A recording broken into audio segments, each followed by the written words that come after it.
ৰাজ্যজুৰি ৰঙালী বিহুৰ পাৰভঙা উৎসাহ বৰমাৰ নিজ জুলুকিত বাৰেৰহণীয়া সাংস্কৃতিক শোভাযাত্ৰাৰে আৰম্ভ হ'ল নিজ জুলুকি ৫৫ সংখ্যক ৰঙালী বিহু সন্মিলন।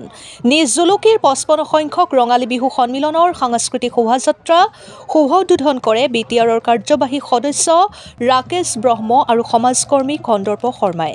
ঘোঁৰাগাড়ী সজাই পৰাই এক দীঘলীয়া ভিন্ন জাতি জনগোষ্ঠীৰ কৃষ্টিৰে সাংস্কৃতিক শোভাযাত্ৰাৰ কাৰ্যসূচী ৰূপায়ণ কৰা হয়।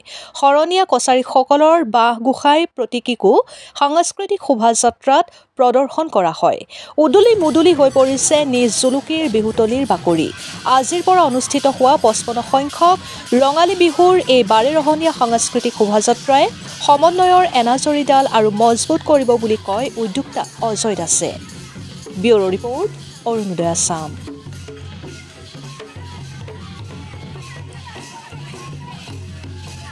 পূৰ্ণতম নিজ জুলুকি আমাৰ গাঁওখনৰ সাংস্কৃতিক পদযাত্ৰা ইয়াত মানে ওলোৱা হৈছে আৰু এই বহাগটো লৈ পেলাই যেহেতু জুলুকিবাসী ৰাইজে যোৱা বহু বছৰ ধৰি এটা ইয়াত মানে আমাৰ অসমীয়াৰ যি পৰিচয় যি হিয়াৰ কুটুম বিহু ইয়াক বচাই ৰাখিছে আৰু এনেধৰণৰ পৰিৱেশেৰে আমাৰ এই গাঁওখনৰ বা এই অঞ্চলখনৰ এটা মৰম সৃষ্টি কৰাৰ ডাঙৰ এটা ভূমিকা এই গাঁওখনে লৈ আছে।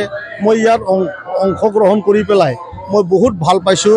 এটা উদুলি মুদুলি পৰিৱেশ আমাৰ বিশেষ কৰি আমাৰ এই শোভাযাত্ৰাৰ সভাপতি আমাৰ অজয় দাস ডাঙৰীয়াৰ নেতৃত্বত হৈ আছে আৰু এই বৰমা অঞ্চলত এইখন এনেকুৱা এটা ঠাই য'ত মানে আমাৰ অধিকাংশ আমাৰ শৰণীয়া জনগোষ্ঠীৰ ভাইসকল ইয়াত বাস কৰে আৰু বিহু আমাৰ এই অঞ্চলৰ যি আমাৰ ৰাইজ আছে জুলুকিবাসী ৰাইজৰ বুকুত বিশেষ কৰি আমি বহু বছৰ ধৰি আমি দেখা পাই আছোঁ। মই ইয়াত থাকি পেলাই আজি এখেতসকলৰ লগত মই থাকিব পাই মই নিজকে বহুত মানে আনন্দ অনুভৱ কৰিছোঁ।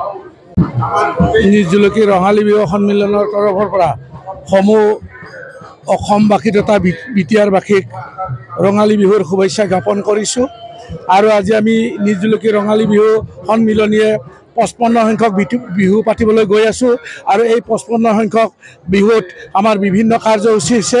তাৰ ভিতৰত আকৰ্ষণীয় কাৰ্যসূচী হৈছে সাংস্কৃতিক শোভাযাত্ৰা। ইতিমধ্যে আমাৰ EM মহোদয় ৰাকেশ ব্ৰহ্ম ডাঙৰীয়াই উদ্বোধন কৰিলে।